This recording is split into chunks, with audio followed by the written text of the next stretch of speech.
कुबेरपुर गांव में रामू नाम का एक बहुत ही मेहनती किसान रहा करता था। वो भगवान शिव का अनन्य भक्त था। रोज सुबह वो दिन की शुरुआत उनका नाम लेकर ही किया करता था। एक दिन रामू भगवान की पूजा समाप्त करने के बाद बैठा था। तभी उसका बेटा लखन वहां आता है और उससे पूछता है, पिताजी आप ये रोज किनके ध्यान में बैठे रहते हैं?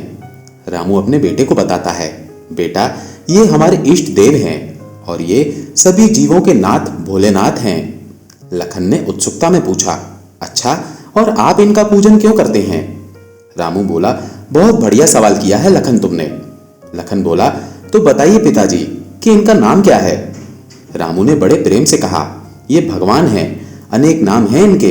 इन्हें कोई महादेव कहता है तो कोई नीलकंठ तो कोई नटराज, और उनकी भोली मुस्कान और सरल स्वभाव को देख भक्त उन्हें प्यार से भोलेनाथ भी कहते हैं। लखन ने पूछा, अच्छा और इनका पूजन क्यों किया जाता है? रामू बोला, हर किसी का अपना कारण होता है बेटा। कोई सिर्फ प्रेम में आकर करता है तो कुछ लोग अपने दुखों को कम करने की गुहार लगाने के लिए करते हैं। जितने लोग उतनी वजह होती हैं।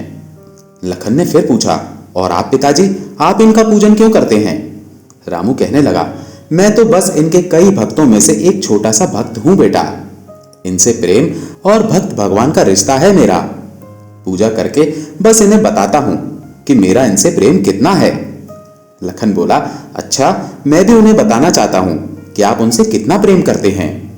इतने में ही रामू की पत्नी सीता लखन और रामू की बात सुनकर वहां आ जाती है और कहती है, बेटा लखन अगर तुम्हें महादेव को यह बताना है तो उनके वाहन नंदी जी के कान में यह बात कहनी होगी। लखन ने पूछा, वो क्यों मां? सीता बोली, क्योंकि नंदी जी की बातें भोलेनाथ सबसे पहले सुनते हैं। ठीक है मां, मैं ऐसा ही करूंगा। ये कहकर लखन वहां से चला जाता है। रामू सीता से कहता है, देखती हो सीता कैसे बच्चे इतनी जल्दी बड़े हो जाते हैं। बस मेरे प्रभु लखन पर ऐसे ही कृपा रखें। सीता बोली, चलिए जी अब भोजन कर लीजिए। आपको आज खेतों में बैलों के साथ हल भी चलाना है। रामू बोला, हाँ सही कहती हो। रामू ने भोजन किया और खेतों पे काम करने के लिए निकल गया। भगवान की भक्ति करना, खेतों में मेहनत करना और 2 वक्त का खाना, रामू के घर में सब इस जीवन से संतुष्ट थे। पर समय का चक्र कभी एक जगह नहीं थमता। 8 वर्ष बीत चुके थे। लखन अब 14 वर्ष का हो गया था और रामू की तबीयत इस वर्ष खराब थी और वो बिस्तर पर आ गया था। सीता दुखी होते हुए बोली, अब इस वर्ष हम क्या करेंगे? आपकी तबीयत सही नहीं है और हमारे दोनों बैल भी बूढ़े हो चुके हैं। नए बैल खरीद नहीं पाएंगे हम। लखन भी उदास होकर बोला, पिताजी अब हम क्या करेंगे? क्या इसका कोई उपाय नहीं है? रामू बिस्तर पर लेटे लेटे ही बोला, शांत हो जाओ बेटा, चिंता मत करो। सीता बोली, कैसे चिंता ना करें हम? आप इतनी दिक्कत में हैं, चिंता तो होगी ही ना। लखन बोला, आप इतने शांत कैसे हैं पिताजी, वो भी इस विपत्ति के समय में? रामू बोला, बेटा ये बात हमेशा ध्यान में रखना, जब भी विपत्ति आए तब अपने विवेक को मत खोना। अगर विवेक खो दिया तो विपत्ति का हल मिलना मुश्किल हो जाता है। सीता ने पूछा, तो इस समय क्या किया जाए, आप ही बताइए। रामू बोला, इसका उपाय मैं इस अवस्था में तो नहीं कर सकता और लखन भी अभी छोटा है। अब तो बस मैं प्रार्थना कर सकता हूं अपने भोलेनाथ से, वही कोई रास्ता दिखाएंगे। लखन अपने पिता की भक्ति देख भावुक हो जाता है और उसे याद आता है कि बचपन में किस तरह वो नंदी जी के कान में अपने पिता के प्रेम को भगवान को बताने जाता था। लखन वहां से सीधे मंदिर चला जाता है और हाथ जोड़कर कहता है, हे भगवान, मैं बचपन में अपने पिता का आपके प्रति प्रेम बताने आता था, पर आज मैं इस कठिन परिस्थिति को संभालने का मार्ग मांगने आया हूं। कोई रास्ता दिखाएं भगवान। लखन को इस तरह से प्रार्थना करता देख मंदिर के पुजारी उसके पास आते हैं और उससे पूछते हैं, लखन क्या बात है बेटा, कुछ परेशान नजर आ रहे हो? लखन बोला, कुछ नहीं पुजारी जी, बस पिताजी की तबीयत खराब थी ना, तो मैं यहाँ भगवान से मार्ग मांगने आया था। पुजारी जी बोले, वो भोलेनाथ हैं, भक्तों पर उनकी कृपा रहती है, तुम चिंता मत करो। तुम अगर गुहार ना भी लगाओ तो भी भोलेनाथ तुम्हारे पिताजी को कभी अकेला नहीं छोड़ेंगे। मैं भी भगवान से प्रार्थना करूंगा कि वो जल्द से जल्द तुम्हें कोई मार्ग दिखाएं। लखन पुजारी जी की बातें सुनकर कुछ शांत हुआ और घर की तरफ निकल पड़ा। तभी उसे रास्ते में भभूति लगाए एक योगी अपने बैल के साथ खड़े दिखते हैं। लखन उनसे पूछता है, बाबा क्या बात हो गई, कोई परेशानी है क्या? बाबा बोले, बेटा परेशानी तो नहीं है, बस मेरे इस मित्र ने जल ग्रहण नहीं किया तो थक गया है इस प्रचंड धूप में। यहाँ आसपास कोई तालाब या नदी होगी?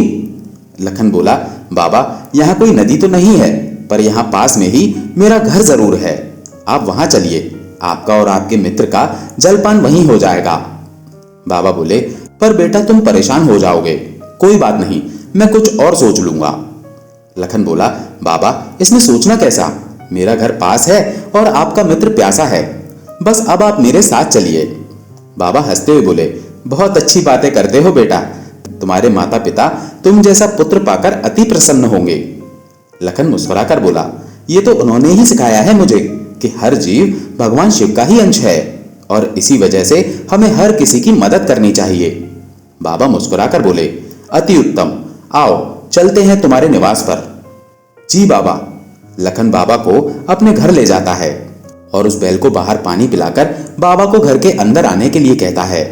रामू के बीमार होने की वजह से वो अपने कमरे में ही था। सीता बाबा के लिए पानी और मिठाई लाती है। मिठाई खाकर बाबा कहते हैं, बहुत बढ़िया मिष्टान है बेटी, इसके लिए धन्यवाद। इतने में लखन कहता है, बाबा आप यदि चाहे तो यहीं ठहर जाइए, अब आप इस समय निवास स्थान कहाँ ढूंढेंगे? बाबा बोले, मैं तो वैरागी हूँ बेटा, यह आसमान ही मेरी छत है और धरती मेरा घर, तुम मेरी चिंता ना करो। क्या घर में बस तुम दो ही जन रहते हो? सीता ने उत्तर दिया, नहीं नहीं, लखन के पिता भी हैं, पर लखन के पिता अभी बीमार हैं, वो कमरे में ही आराम कर रहे हैं। बाबा बोले, लखन के संस्कार देखकर मुझ में उसके माता पिता से मिलने की इच्छा जाग गई, तो मैं यहाँ चला आया। आइए बाबा, मैं आपको उनसे मिलवाती हूँ। ये कहकर सीता उनको रामू के पास ले गई। किसी के आने की आहट सुनकर रामू बोला, कौन आया है सीता? सीता ने बताया, कोई संत आए हैं और वो आपसे मिलना चाह रहे हैं। बाबा को देखकर रामू बोला, प्रणाम बाबा। बाबा ने उसे आशीर्वाद देते हुए कहा, कल्याण हो पुत्र। रामू जैसे ही बाबा को देखता है उसकी आंखों में आंसू छलक आते हैं और बाबा के चेहरे पर वही सरल मुस्कान आ जाती है। ये देख लखन पूछता है, क्या बात है पिताजी, आप रो क्यों रहे हैं? रामू बोला, पता नहीं बेटा, पर ऐसा लगता है कि आज जिसकी तलाश थी वो आज मिल गया हो। उसके बाद बाबा बोले, अब मैं विदा लेता हूं, आप सभी ने बहुत सेवा की। रामू बोला, आपने आकर घर की शोभा बढ़ा दी बाबा, यदि फिर कभी आना हुआ तो यहाँ अवश्य आइएगा। सीता और लखन भी रामू के साथ बाबा का आशीर्वाद लेते हैं और बाबा वहां से चले जाते हैं। अगली सुबह लखन देखता है कि बाबा का बैल वहीं है। वो हैरान होकर बोलता है, माँ पिताजी देखिए ना, बाबा अपने मित्र को यहीं भूल गए हैं, पर वो इसे साथ क्यों नहीं ले गए? रामू बोला, बाबा इसे भूले तो नहीं होंगे, एक काम करते हैं, हम इसकी देखभाल करते हैं ताकि जब कभी वो वापस आए तो उनका मित्र उन्हें अच्छी सेहत में दिखे। लखन बोला, जैसा आप कहें पिताजी। उसके बाद रामू सीता से बोला, सीता जब से बाबा यहाँ आकर गए हैं मेरी सेहत कुछ ठीक लगती है, पर दर्द अब तक है। खेतों का काम तो नहीं कर सकता, पर एक बार अपने दो बैलों को ले जाकर देखता हूँ। तभी लखन बोला, मैं भी चलूंगा पिताजी। सीता बोली, तो आप दोनों जाकर आइए, मैं तब तक खाना तैयार कर लेती हूँ। रामू लखन के साथ खेत में जाता है। दोनों बूढ़े बैल हल चला नहीं पा रहे थे और रामू भी थका लग रहा था। तभी वहां बाबा के साथ आया बैल आ जाता है। लखन दौड़ता हुआ रामू के पास आता है और कहता है, पिताजी देखिए, बाबा का बैल भी यहाँ आ गया, आप इसे हल चलाने क्यों नहीं देते? रामू बोला, नहीं बेटा, हम इसे हल चलाने के लिए मजबूर नहीं कर सकते, बाबा इसे हमारे पास छोड़ गए हैं, ये उनकी धरोहर है। तभी वो बैल हल के पास आकर हल को छूता है। ये देखकर लखन कहता है, अब तो ये भी कह रहा है पिताजी, आप एक बार कोशिश तो कीजिए, जब ये नहीं करना चाहेगा तब हम हल हटा देंगे। रामू ने लखन के कहे अनुसार बैल पर हल लगा दिया। देखते ही देखते घंटे भर में उसने अकेले ही सारा काम कर दिया। ये देखकर रामू चकित रह गया और लखन बहुत ज्यादा खुश हो गया। घर आकर उसने सीता को बताया, माँ पता है आज क्या हुआ? उसे देखकर सीता बोली, क्या हुआ बेटा, बहुत खुश नजर आ रहे हो, ऐसी क्या बात हो गई? लखन ने खुश होते हुए बताया, नंदी ने सारे खेतों का काम अकेले ही कर दिया, वो भी घंटे भर में। सीता भी चौंकते हुए रामू की तरफ देखते हुए बोली, क्या सच में? रामू ने उत्तर दिया, हाँ सच में, मानो दर्जनों बैलों का बल इस अकेले में है और इतना काम करके भी ये थका नहीं। ये सुनकर सीता बोली, ये तो स्वयं भोलेनाथ की कृपा लगती है, इससे ज्यादा खुशी की बात और क्या हो सकती है? लखन ने बताया, हाँ माँ, कल ही मैं मार्ग मांगने मंदिर गया था और समस्या का पूरा हल मिल गया। अब इस वर्ष बहुत बढ़िया फसल होगी। अपने हालत बदलते देख रामू और सीता की आंखों में आंसू आ गए। देखते ही देखते एक वर्ष बीत गया और इस वर्ष रामू की फसल सबसे ज्यादा और सबसे बेहतरीन थी। रामू को काफी धन प्राप्त हुआ। कुबेरपुर का एक बड़ा जमींदार कुंभ ये सूचना सुनकर रामू के घर आता है। उसे देखकर रामू उससे पूछता है, क्या बात है कुंभ, कैसे आना हुआ?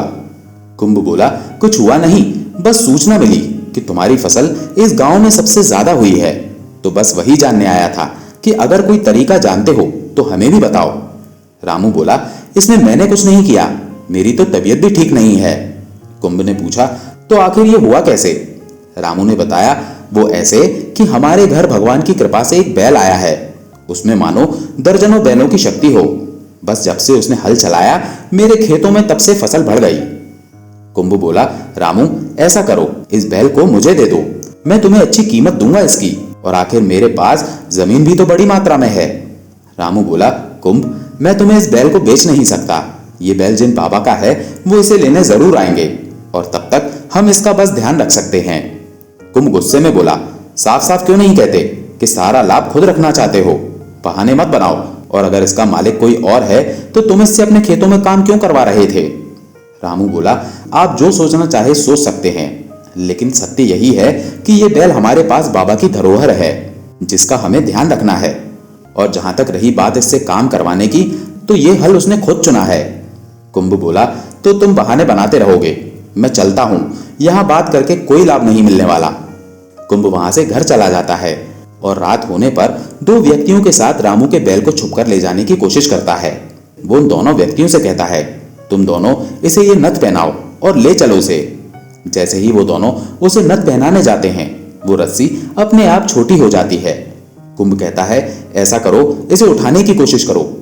वो दोनों उसे धक्का लगाने की बहुत कोशिश करते हैं, लेकिन वो बैल तनिक भी नहीं हिलता, मानो पूरी धरती का भार लिए बैठा हो। उनमें से एक व्यक्ति बोला, कुंभ जी, मैं तो इसे इस जगह से हिला भी नहीं पाऊंगा, लगता है रामू सही कह रहा था, ये अवश्य ही कोई दिव्य जानवर है। तभी वो बैल उन दोनों को सींग मारता है। कुंभ और दोनों चोर चिल्लाकर वहां से भाग जाते हैं। इस घटना को कई वर्ष बीत चुके थे। रामू का परिवार पुनः सुखी हो गया था। लखन अब युवा आयु में आ चुका था। एक सुबह वो बैल वहां से गायब हो गया। ये देखकर लखन बोला, पिताजी, पिताजी। लखन की आवाज सुनकर रामू बाहर आया और पूछने लगा, क्या हुआ लखन? लखन ने बताया, हमारा नंदी कहीं चला गया है, मैंने सब जगह ढूंढ लिया पर कहीं नहीं मिला, अब हम उन बाबा को क्या मुंह दिखाएंगे? रामू मुस्कुराते हुए बोला, लगता है तुम अब तक समझे नहीं बेटा, बाबा नंदी को हमारे पास छोड़ गए थे, और अब जब तुम युवा अवस्था में आ चुके हो तो तुम्हें खुद परिश्रम करना चाहिए। बेटा, भोलेनाथ अपने सभी भक्तों पर पूरी नजर रखते हैं, और अगर कोई उनका भक्त ना भी हो और पीड़ा में हो तो वो कभी भेद नहीं करते। उस दिन उसके जाने का समय नहीं था तो वो बैल हमारे पास होगा, और अब जब उसके विदा लेने का समय आ गया था तो वो जा चुका है। तभी रामू और लखन को अपने सिर पर एक स्पर्श महसूस हुआ, मानो ईश्वर ने उन्हें आशीर्वाद दिया हो। दोनों की आंखों में आंसू भर आए और वो दोनों हाथ जोड़कर प्रभु की जय जयकार करने लगे। तो दोस्तों, कैसी लगी आपको ये कहानी? अगर अच्छी लगी हो तो कमेंट में हर हर महादेव अवश्य लिखें। चैनल पर अगर नए हैं तो चैनल को सब्सक्राइब जरूर करें। धन्यवाद।